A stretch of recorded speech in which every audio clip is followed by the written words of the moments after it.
बिगड़ा में या लड़का हो या लड़की हुई शादी में लड़का की शादी हुई छे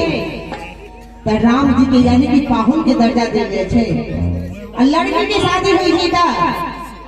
जानकी जी के दर्जा देले छे तो आवी सब बड़ वधू के उनकर गुरु के दंपति जीवन सुखमय बीते सब जानकी जी से कामना कर देवे और मंगल में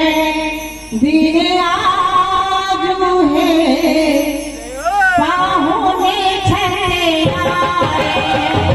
मंगल में दिन आज है पाहुने छठे आए धन धन ना मन का वाला बुलाए धन धन ना मन का वाला बुलाए मंगल में दिन आज है पाहुने छठे आए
है